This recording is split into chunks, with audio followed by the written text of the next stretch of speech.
माह रमज़ान का मुक़द्दस महीना और दावत इफ्तार खिदमत खल्क़ का सबसे बेहतरीन ज़रिया है। हावड़ा डिस्ट्रिक्ट सदर तृणमूल कांग्रेस माइनॉरिटी सेल के जानिब से गुज़श्ता 13 मार्च को बड़े ही शानदार तरीक़े से Howrah central ward number 20 sir Syed Ahmed high school में इफ्तार का इंतज़ाम किया गया था।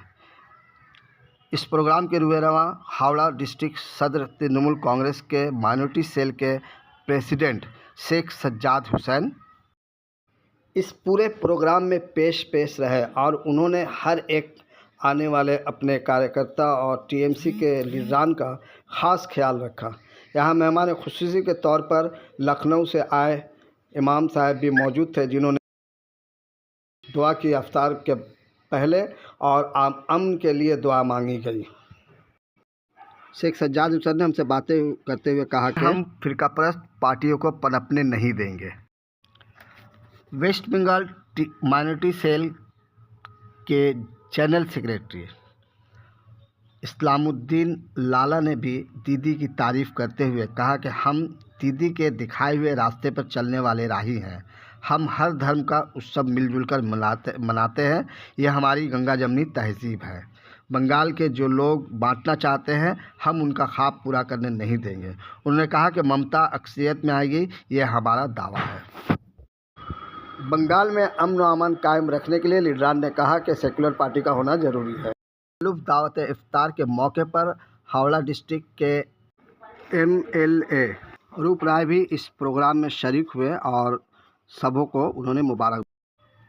इस खास मौके पर Howrah district Trinamool minority cell के सेक्रेटरी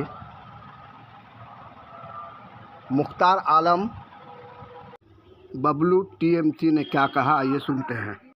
हम किसी से डरने वाले नहीं, हम दीदी के सिपाही हैं और दीदी के साथ मिलकर हम इस पार्टी को इतना मजबूत करेंगे कि बीजेपी को यहाँ पे हम बिल्कुल कदम जमाने नहीं देंगे।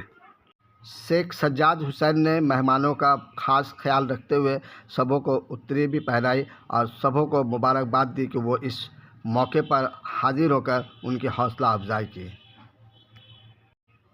उन्होंने कहा कि हम सब मिलकर बगैर किसी जात पात के भेदभाव हम ईद और पूजा जिस तरह मनाते हैं उस तरह मनाएंगे। यहाँ पे फ़िरकापरस्त पार्टी के लिए कोई जगह नहीं है, लिहाजा बीजेपी वालों को सोच लेना चाहिए कि बंगाल में वो अपनी हद में रहें, अपनी हद पार ना करें। আমরা এখানে মমতা ব্যানার্জির সৈনিক হিসাবে সারা পশ্চিমবাংলায় বিজেপি যেভাবে মানুষের ওপর অত্যাচার, ধর্মে ধর্মে বিভেদ করার যে চেষ্টা করছে, আপনারা দেখলেন যে ইফতারের মজলিস আমরা করলাম। আমরা সকলে মিলে, সকল সম্প্রদায়ের মানুষ মিলে আজকে একটা সুন্দর পরিবেশ। এটা শুধুমাত্র মমতা ব্যানার্জির জন্য, যে মানুষের মধ্যে ভালোবাসার পেগাম দিচ্ছেন, ভালোবাসা যাতে বরকরার থাকে সেটা তিনি চেষ্টা করছেন। আর এখানে আপনারা দেখতে পাচ্ছেন বিভিন্ন ধর্মে ধর্মে হানাহানি লাগানোর জন্য বিজেপি চেষ্টা করছে, ওটা পারবে না। আমাদের সামনে 26-এ ইলেকশন আছে, আপনারা দেখে নেবেন 250-এর উপর বেশি সিট নিয়ে তৃণমূল কংগ্রেস ক্ষমতায় আসছেন এবং আমরা সকলে মিলে সকল সম্প্রদায়ের মানুষ সঠিকভাবে এই পশ্চিমবাংলার মাটিতে আমরা বসবাস করব এবং এখান থেকে পশ্চিমবাংলা থেকে সারা ভারতবর্ষে এই বার্তা যাবে যে মানুষ, বাংলার মানুষ শান্তিপ্রিয় মানুষ, বাংলার মানুষ দাঙ্গা চায় না, বাংলার মানুষ অশান্তি চায় না। এইটুকু বলে আপনাদের সকলকে এই ইফতারের দাওয়াতে আসার জন্য অসংখ্য ধন্যবাদ জানাই এবং আমার রিপোর্টার ভাইদের এত সুন্দর কাজের জন্য, সত্য ঘটনা তুলে রাখার জন্য সকলকে আমি ধন্যবাদ জানিয়ে আমি আমার বক্তব্য শেষ করছি। জয় হিন্দ, বন্দে মাতরম, মমতা বন্দ্যোপাধ্যায় জিন্দাবাদ, অভিষেক ব্যানার্জি জিন্দাবাদ। আর সামনে আগত ঈদের সকলকে ঈদ মোবারক জানাই, ঈদের শুভেচ্ছা জানাই। আপনারা সকলে ভালো করে আপনারা থাকবেন এবং ঈদ মানাবেন, ঈদের ছুটি মানাবেন, এই বলে সকলকে ধন্যবাদ জানিয়ে আমি আমার বক্তব্য हैं। अपने पार्टी के लिए इतना वक्त निकालते हैं, रमजान शरीफ में रोजा रखते हैं। हम लोग उसी तरह अपने तमाम भाइयों को जो है इफ्तार कराने के लिए कोशिश करते हैं। यही की एक कड़ी है जो दीदी हम लोग को निर्देश करती है। हम लोग सिर्फ पार्टी नहीं करते हैं, इसी के साथ जो लोग अपने अपने धर्म में हैं, अपने धर्म का भी पालन करते हैं। नहीं, ये गलत बात है, आपको जान के रखिए।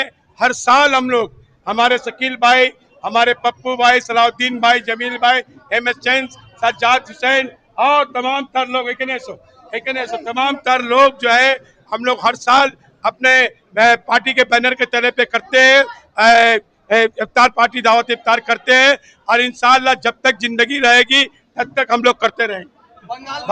भाई मुख्तार बबलू ये इसका एक हिस्सा है जो हम लोग के साथ में रहते हैं। और क्या पैगाम देना चाहेंगे इसके? बस पैगाम यही हम लोग देना चाहते हैं, रमजान शरीफ में हम लोग नमाज पढ़ेंगे, रोजा रखेंगे और दीदी के लिए दुआ करेंगे कि फिर एक बार अक्सरियत के साथ वजीर आला ममता बनर्जी बने और मुसलमान फिर अपने यहाँ पर तमाम हिंदू भाइयों के साथ मिलकर खुशियों के साथ जिंदगी गुजारे और रेड रोड में फिर नमाज हो, वेरियस रोड में फिर नमाज हो और हर रोड में जुमा के नमाज हो, जो हम लोग चाहते हैं कि बीजेपी यहाँ कभी ना आए।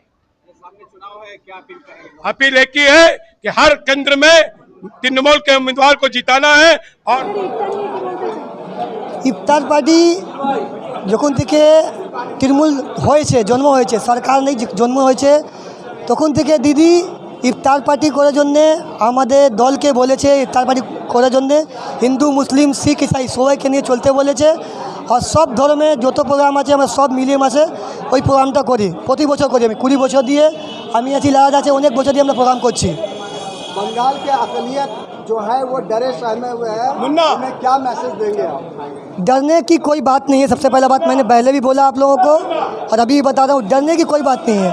ये जो हर इलेक्शन विधानसभा में जो बीजेपी नया नया हर वर्ष होती है, नया नया पॉलिटिक्स करती है कि मैं वहाँ सरकार बना लूँ, कभी धमका कर, किसी को डरा कर, किसी को पैसे से ख़रीद कर, कभी ईडी को बेच कर, कभी अपना तोता को बेच कर, सीबीआई को बेच कर। तो ये ममता बनर्जी का सर बंगाल है, यहाँ पे आपका दाल गलने वाला नहीं है। और फिर मैं दावे के साथ, जैसा हर वक्त बोलता हूँ, फिर दावे के साथ कहता हूँ कि इस बार हम लोगों का सीट पहले से भी ज़्यादा आएगा और बीजेपी आधे में सिमट जाएगी। ये जो आवाम को परेशान कर रही है ना, इसमें सिर्फ मुसलमान परेशान नहीं हो रहे हैं, हिंदू भी है, मुस्लिम भी है, सिख भी है, सभी परेशान हो रहे हैं। कितना बीएलओ का नाम कर चुका है, हमारे रुबानुर रहमान मिनिस्टर है, उनका नाम हेयरिंग में आ गया है। तो ये उल्टा पुल्टा हर बार लेकर कोई फ़ायदा नहीं है। दिन ब दिन गैस सिलेंडर का दाम बढ़ रहा है, तो इसका असर क्या जंग की वजह से है या जानबूझकर हुकूमत जो है लोगों पर एक बोझ डालने की? देखिए, जंग तो एक बहाना है।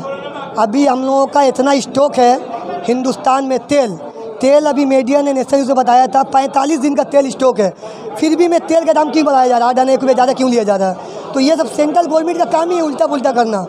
वो सच्चाई में ज़िंदगी जी नहीं सकती, उनका काम है सिर्फ हिंदू मुस्लिम इंडिया पाकिस्तान करना, इसके अलावा और कोई काम करना जानती नहीं है वो।